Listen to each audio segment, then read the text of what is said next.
നിന്റെ തന്റെ ശേരൻ എന്റെ അമ്മയ്ക്ക് ഇവിടെ ചികിത്സയില്ലെന്ന് പറഞ്ഞാടി. എന്റെ അമ്മ ഇവിടെ ഇറക്കി വിട്ടാടി. Answer me.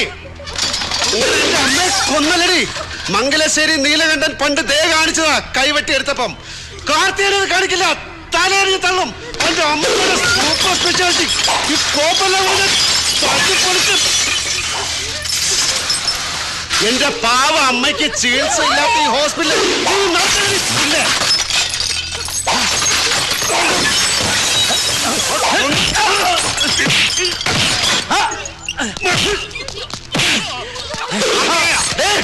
മതി വേണ്ട.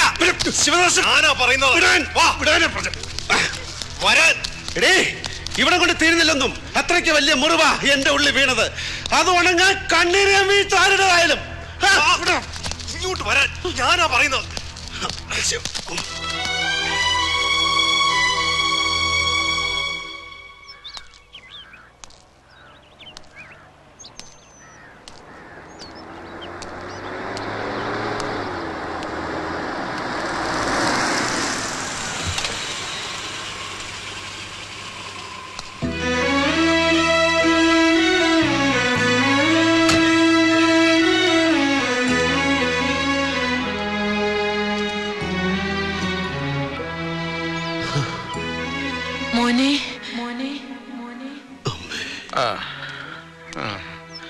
വൈകിപ്പോയി അല്ലേ കുട്ടി? കരുതിയില്ല അമ്മ എന്നും ഇവിടെ ഉണ്ടാകുന്നുള്ള വിശ്വാസമായിരുന്നു. സാരില്ല, വാ. ഒരു കൊടുങ്കാറ്റിലും കുലയാതെ നിന്നൊരാ അതാ അവിടെ കിടപ്പുണ്ട്. നിന്നെ കാണുമ്പോഴെങ്കിലും ഒന്ന് പൊട്ടിക്കരഞ്ഞാ മതിയായിരുന്നു.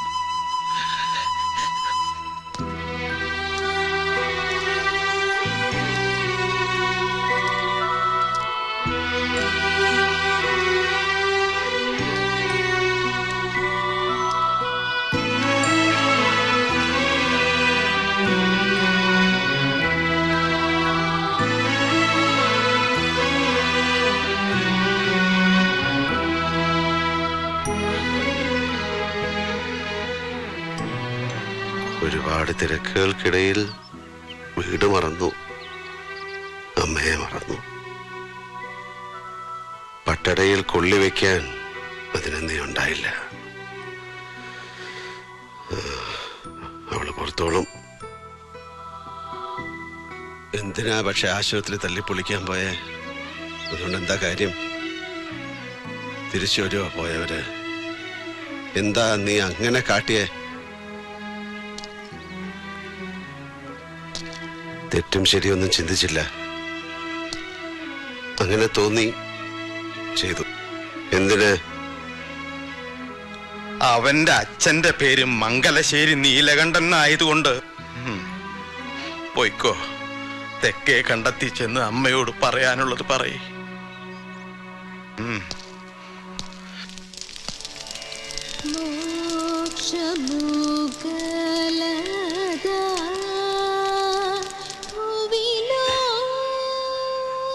പോയ നാളുകളുടെ ചുടലപ്പറമ്പിലെ പാഴ്ചെടിയായി ഞാൻ മാത്രം ബാക്കി. എന്നാടോ മരണം എന്നോട് ദയ കാണിക്കുന്നത്?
മഹാപാപമാ ഞാൻ ചെയ്തത്. അച്ഛനെ കൊണ്ട് കൊള്ളി വെപ്പിച്ചില്ലേ ഞാൻ? ഇല്ല മോനെ, അത് തെറ്റാണെങ്കിൽ എന്നെ കൊണ്ട് കാലം ചെയ്യിച്ച പാവങ്ങളുടെ കൂട്ടത്തിലതും. നിന്നെ ഒന്ന് കാണാൻ അവൾ വല്ലാതെ ആഗ്രഹിച്ചിരുന്നു.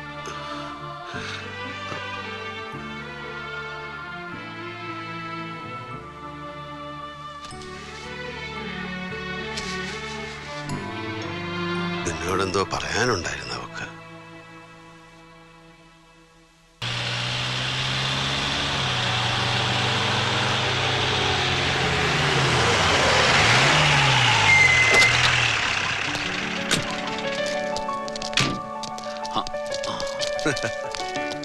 വരിക. ഫ്യൂച്ചർ ഭാര്യ വീട്ടിലേക്കുള്ള ആദ്യത്തെ വരവാ. നിലത്ത് വെച്ച കാലെടുത്തതായി. കുഴപ്പമുണ്ടോ രാജേന്ദ്ര? ഇതിപ്പോ എന്നോ പറഞ്ഞുറപ്പിച്ച ബന്ധമല്ലേ? അല്ലെങ്കിൽ ഇതിലൊക്കെ എന്ത് കാര്യം? വരിക. അല്ല, SP സാറിന്റെ കല്യാണം എന്താ ഇത്രയും വയസ്സായിട്ട് നടക്കാൻ? ഇത്രയും വയസ്സെന്ന് പറയുമ്പോ അധികം ഒന്നും ഇല്ലടോ, ഒരു 34-35. പിന്നെ ജാതക പ്രശ്നമുണ്ട്. കേട്ടിട്ട് ഇത് തന്നെ ശേഖരമുനാളുടെ മോളുടെ കാര്യം. ഞാൻ വിളിക്കാമെന്ന്. ഇരിക്കടോ. ഈ വേഷത്തിൽ ഞാൻ ആദ്യമായിട്ട് കാണുക. കേമായിട്ടുണ്ട്. ഹോസ്പിറ്റലിൽ നടന്ന പ്രശ്നങ്ങൾ രാജേന്ദ്രൻ പറഞ്ഞു. വൈകാതെ എന്ത് ആക്ഷൻ വേണമെങ്കിലും എടുക്കാം. സത്യത്തിൽ താനിവിടേക്ക് ട്രാൻസ്ഫർ ആയി വന്ന സമയം നന്നായി. നീലകണ്ഠന്റെ ചെക്കന് ഇല്ലായിരുന്നെങ്കിൽ അവന്റെ പണി ഞാൻ തീർത്തേനെ. ലക്ഷങ്ങളുടെ നഷ്ടമാണ്. ശ്രീനി ഒന്ന് കാണണം. കൊറോണറി യൂണിറ്റ് മുഴുവനാണ് തല്ലി തകർത്തത്. ഇമ്പോർട്ടന്റ് മെഷീൻസ് ആണല്ല. ഇനി അതൊക്കെ ഒന്ന് റീപ്ലേസ് ചെയ്തുകൊണ്ടിരുന്ന സ്ട്രെയിൻ എത്രയാ? അവന്റെ അച്ഛൻ പണ്ടിച്ചിൽ ചട്ടമ്പിത്തരവ് നടന്നിട്ടുണ്ടാവും. അതിന്റെ കെയർ ഓഫില് അവൻ തോന്നിയാസായിട്ട് ഇറങ്ങിയാല് ഇത് കാലം മാറി. ചേരമാവൻ പറഞ്ഞ പോലെ പണി തീർത്തു കൊടുക്കാൻ അറിയാത്തവരല്ല ഇവിടെ ആരും. അങ്ങനെ ഓരോരുത്തരും റിയാക്ട് ചെയ്യാൻ തീരുമാനിച്ചാൽ ഞങ്ങൾക്ക് ജോലി കൂടും. അതൊന്നും വേണ്ട. രാജേന്ദ്രൻ ഒരു കംപ്ലൈന്റ് പ്രിപ്പയർ ചെയ്തിട്ടുണ്ട്. That's enough. അതില് ജാനകി ഒന്ന് സൈൻ ചെയ്യണം. പിന്നെ വേണ്ടത് ഞാൻ നോക്കിക്കോളാം. ജോസഫ് തന്നെ. ദേവി, മോളെ വിളിക്കും. രാജേന്ദ്ര, ശ്രീനിക്കൊരു പ്രയാസം ഉണ്ടാക്കണ്ട. നിയമത്തിന്റെ വഴിക്ക് തന്നെ പോർട്ടിടോ കാര്യങ്ങൾ. അകത്ത് കയറ്റുന്നു പെരുമാറണം. അത് SP അറിയണ്ട. ഞാൻ ജോസഫിനോട് പറഞ്ഞിട്ടുണ്ട്. ഹായ് ജാനകി. ഹലോ. നീ ഇതിലൊന്ന് ഒപ്പിട്ട് കൊടുക്ക. കംപ്ലൈന്റ് ആണെങ്കിൽ വേണ്ട, ഞാൻ സൈൻ ചെയ്യില്ല. കംപ്ലൈന്റ് കൊടുക്കണ്ടെന്നോ? നീ എന്തായി പറയുന്നേ? രാജേട്ടാ, ഹോസ്പിറ്റലിന്റെ MD ഞാനാണെങ്കിൽ എനിക്ക് കംപ്ലൈന്റ് ഇല്ലെന്നാ പറഞ്ഞേ. മോളെ, നീ എന്താ അവനെ പേടിച്ചിട്ടാ? അല്ല, എനിക്ക് കുറ്റബോധമുണ്ട്. എന്തിന്? രാജേട്ടന് മനസ്സിലാവാൻ പ്രയാസാവും, അച്ഛന് മനസ്സിലാവും. അച്ഛൻ മനസ്സിലാക്കണം. ഒരു സീരിയസ് ഹാർട്ട് പേഷ്യന്റ് ആയിട്ടാണ് കാർത്തികേയന്റെ അമ്മ ഹോസ്പിറ്റലിൽ എത്തുന്നത്. അവരെ ഞാൻ അവിടെ അഡ്മിറ്റ് ചെയ്യാൻ തീരുമാനിച്ചത് തൊട്ട് അവരുടെ ജീവൻ രക്ഷിക്കാനുള്ള ബാധ്യത എനിക്കായിരുന്നു. അച്ഛനത് അനുവദിച്ചില്ല. അച്ഛന് പറയാനുള്ള റീസൺസ് ഒരു ഡോക്ടർ എന്ന നിലയിൽ എനിക്കറിയേണ്ടതല്ല. അവരെ അവിടെ അഡ്മിറ്റ് ചെയ്തിരുന്നെങ്കിൽ ചിലപ്പോ കാർത്തികേയന് അയാളുടെ അമ്മയെ നഷ്ടപ്പെടില്ലായിരുന്നു. അതിലും വലിയ നഷ്ടങ്ങളല്ല ഹോസ്പിറ്റലിൽ ഉണ്ടായിട്ടുള്ളത്. അത് സഹിക്കാൻ ഞാൻ തയ്യാറാണ്. Sorry. Janaki, I can understand. എന്താ വേണ്ടതെന്ന് തീരുമാനിക്കാൻ ജാനകിക്ക് യു ഹാവ് ദ ഫ്രീഡം. നമ്മൾ തമ്മിൽ ഇന്നാണ് ശരിക്കൊന്ന് കാണുന്നതും സംസാരിക്കുന്നതും. അതിങ്ങനെ ഒരു, ഞാനാണെങ്കിൽ യൂണിഫോമിലും. റിയലി ഞാനിത് ആഗ്രഹിച്ചിരുന്നതല്ല. ഞാനും.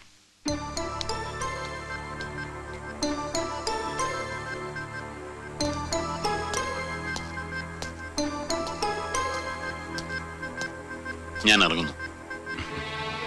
എനിക്ക് അവളോട് മാത്രം തർക്കിക്കാൻ കഴിയില്ല. അവളുടെ മുന്നിൽ മാത്രമേ ഞാൻ തോൽക്കാൻ നിന്നു കൊടുക്കാറുള്ളൂ. അവൾക്ക് അതിനുള്ള സ്വാതന്ത്ര്യം ഞാൻ കൊടുത്തിട്ടുള്ളൂ. അതാ ശരി. ജാനകി വളരെ സെൻസിബിൾ ആയിട്ട് സംസാരിച്ചു.